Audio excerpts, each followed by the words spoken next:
মেক্সিকোর মন্টেরেই স্টেডিয়ামে রেফারির শেষ বাঁশি বাজতেই উল্লাসে ফেটে পড়েন মরক্কান সমর্থকরা। যেই উচ্ছ্বাস প্রতিপক্ষ নেদারল্যান্ডসের মাটিতেও বাদ যায়নি। টাই ব্রেকারে হেরে ডাচরা যখন হতাশার কালো মেঘের পাহাড়ে চাপা পড়েছে, তখন মরক্কো সমর্থকদের বাঁধভাঙা উল্লাস কমলা আর্মিদের হৃদয়ের রক্তক্ষরণ বাড়িয়েছে। নেদারল্যান্ডসকে হারিয়ে ডাচদের হেগ শহরের শিল্ডার্স ভিয়াকের রাস্তায় নেমে আসেন অ্যাটলাস লায়ন সমর্থকরা।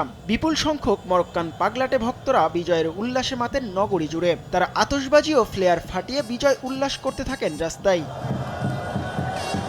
হাকিম দিয়াজ ভক্তদের উল্লাস কিছুক্ষণের মধ্যেই রূপ নেয় বাড়াবাড়িতে। যে উল্লাসের মাঝে অ্যাটলাস লায়ন্স ভক্তদের সংযত হতে আহ্বান জানান ডাচ পুলিশ, কিন্তু নিজেদের না শুধরে উল্টো পুলিশের দিকে আতশবাজি ও পাথর নিক্ষেপ করতে থাকেন কিছু যুবক। আনন্দ ঘন সময় মুহূর্তেই বিষাদে রূপ নেয়। পরিস্থিতি নিয়ন্ত্রণে আনতে ডাচ পুলিশরা জল কামান ও লাঠিচার্জ করেন মরক্কান সমর্থকদের উপর। তারপরও পরিস্থিতি নিয়ন্ত্রণে আনতে বেগ পেতে হয় পুলিশকে। এক পর্যায়ে উগ্র সমর্থকদের ধাওয়া দিয়ে ছত্রভঙ্গ করে দেয় নিরাপত্তা কর্মকর্তারা। পরিস্থিতি নিয়ন্ত্রণে আনতে মরক্কান সমর্থকদের গ্রেফতারও করে পুলিশ। নেদারল্যান্ডসের এডি নিউজের তথ্য মতে এই অভিযান থেকে পুলিশ 4 জন মরক্কান সমর্থককে গ্রেফতার করেছেন।